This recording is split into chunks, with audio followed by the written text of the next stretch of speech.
And it's really my pleasure to be here with you in this Pfizer sponsored symposium.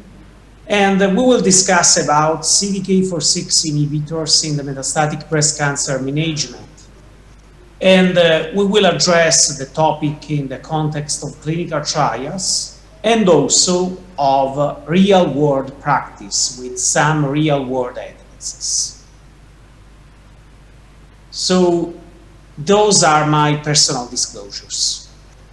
So endocrine therapy plus CDK4/6 inhibitors should be considered as a new standard of care for HR-positive, HER2-negative advanced breast cancer. We will discuss about the role of CDK4/6 inhibitors and specifically of palbociclib in endocrine-sensitive and endocrine-resistant disease. And finally, I will discuss about real-world evidence data. So let's start about guidelines. So if you have a patient with HR-positive, HER2-negative disease, even if there is visceral disease, endocrine therapy should be considered the preferred option. And in this case, the preferred option is the combination of endocrine therapy plus CDK4/6 inhibitors. Which is the evidence for palbociclib? We have at least 3 studies, the PALOMA-1, the PALOMA-2, and the PALOMA-3. The PALOMA-1 is a phase 1 open phase 2 trial, including 165 patients with tumors that are endocrine sensitive.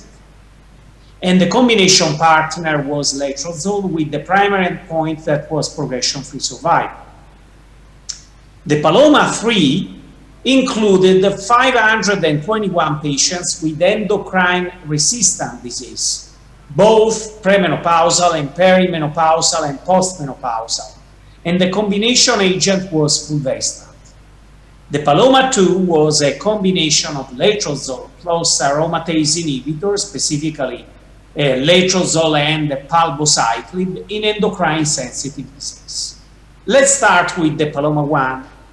Prospective randomized trial, randomization 1-to-1, 165 patients receiving palbociclib plus letrozole versus letrozole alone, with the primary endpoint that was progression-free survival.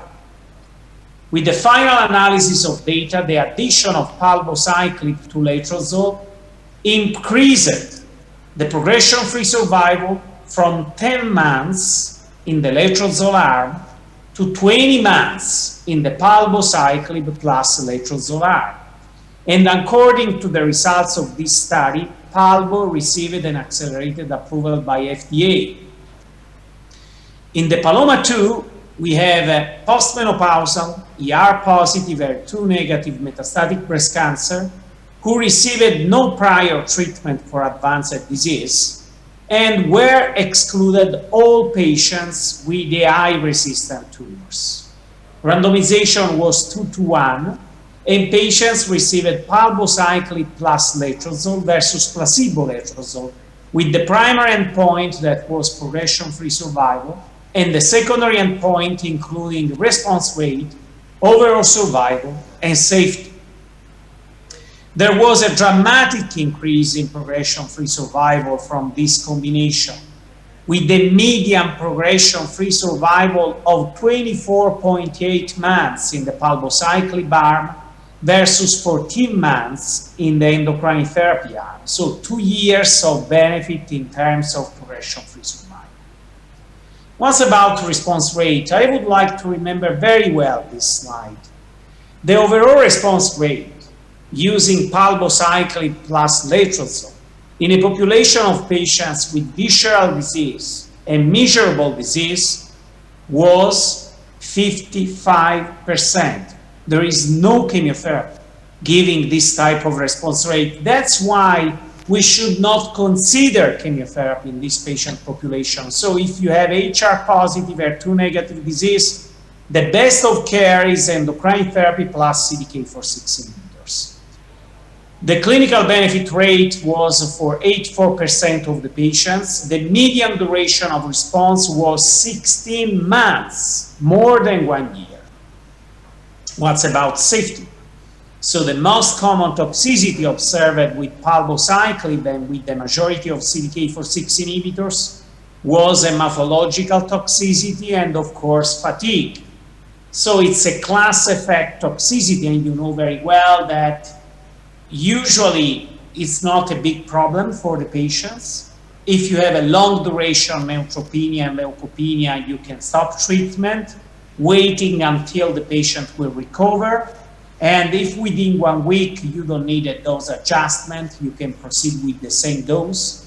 If more than 1 week and grade 3, you can do a dose reduction without affecting progression-free survival. What's about the PALOMA-3?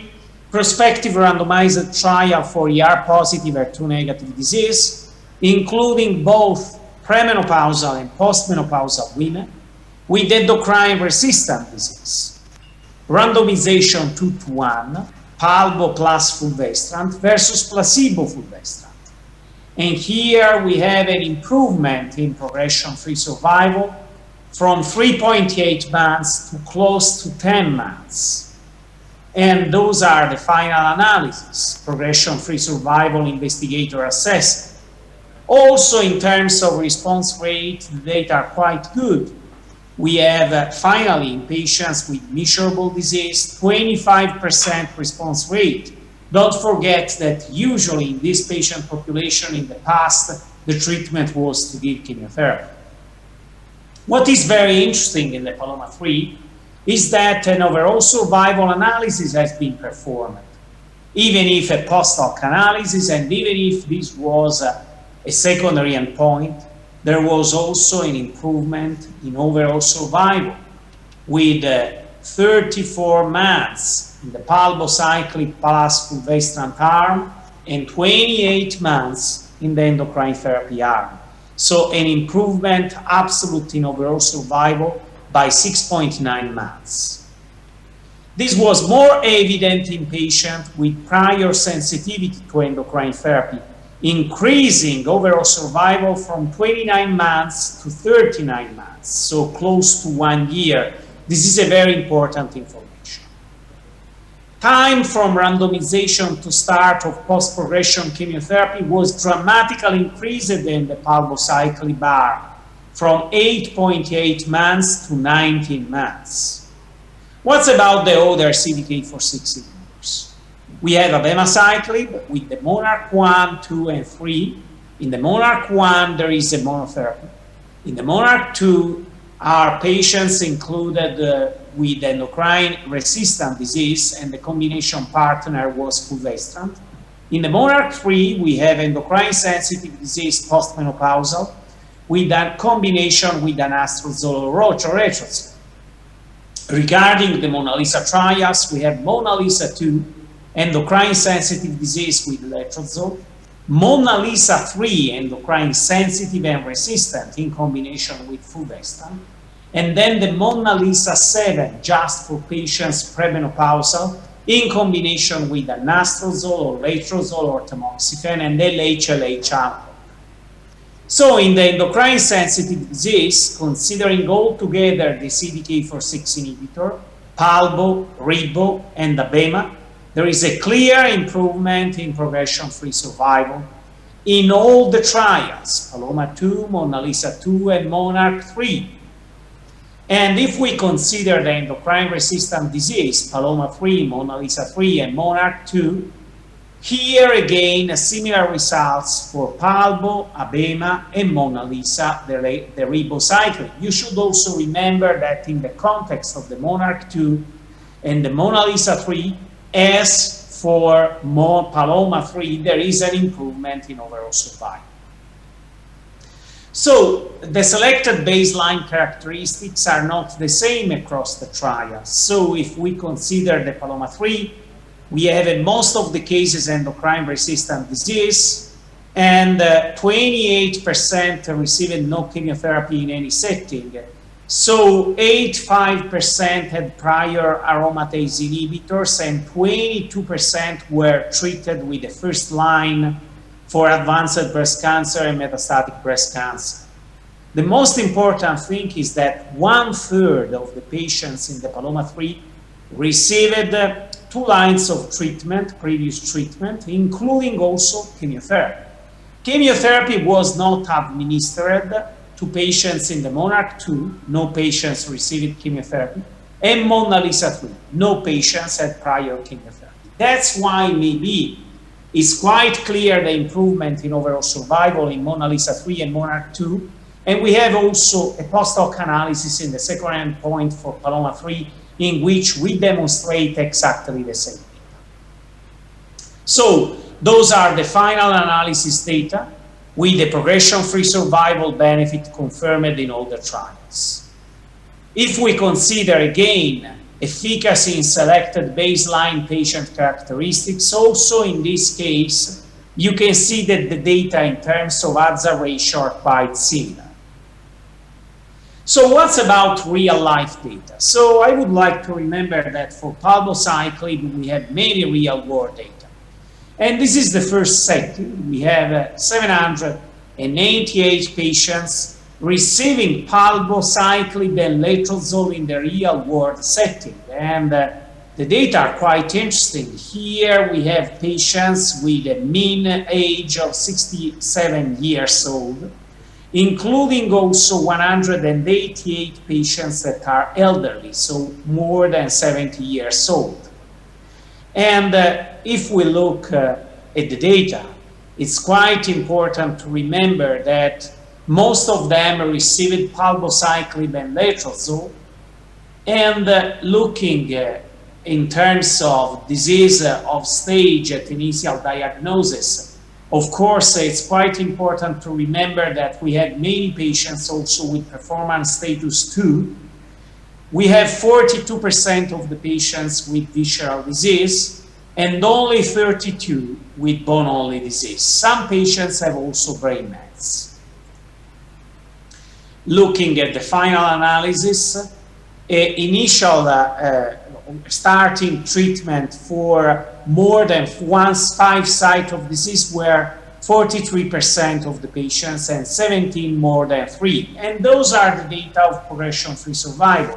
So in the real world, you have exactly the same data, 17% months of progression-free survival in the letrozole arm and 24.5 months in the palbo-letrozole arm, with a benefit that is maintained in all the subpopulation analysis.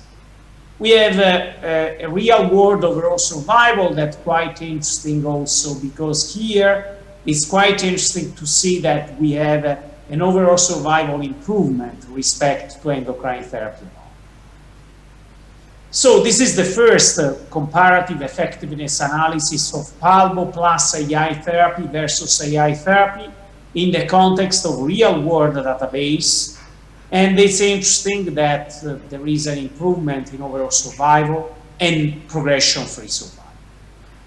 A second analysis in the real world was performed in another database.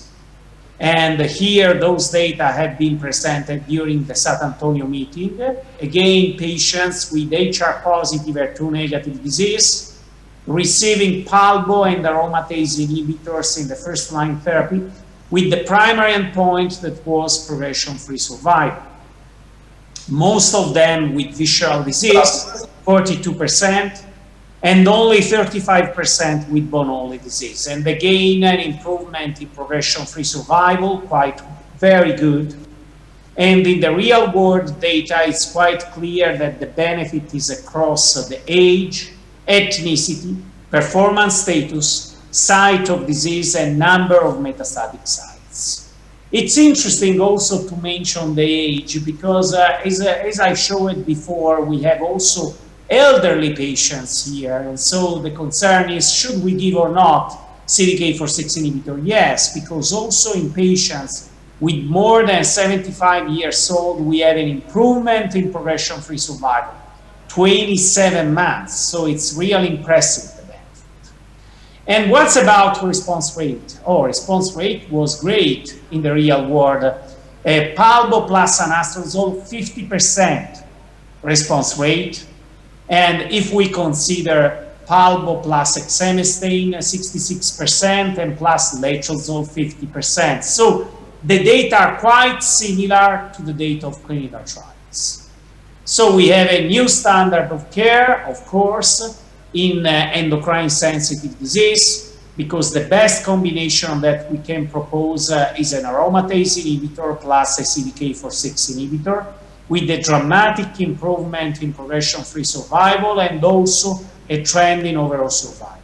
And the same thing in endocrine resistant disease. The best of care, unless there is a PI3 kinase mutation, is fulvestrant plus CDK4/6 inhibitors. That's why in the ABC5 guidelines, unless you have a visceral crisis, the best of treatments should be considered an endocrine therapy plus a CDK4/6 inhibitor. Thank you very much indeed, and I hope to see you at ESMO Breast Annual Congress in Berlin in May 2021. So thanks a lot, and I will be very happy to take questions.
Thank you, Professor Corigliano, for your speech. We'll take a couple of questions from the floor, if anyone has.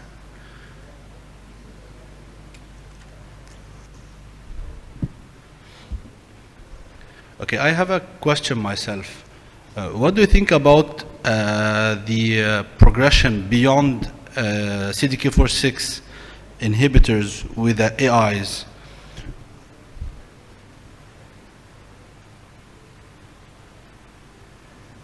Professor Corigliano, are you still there?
Professor Corigliano, are you still there?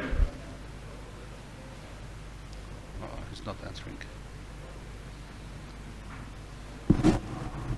Corigliano, Professor Corigliano.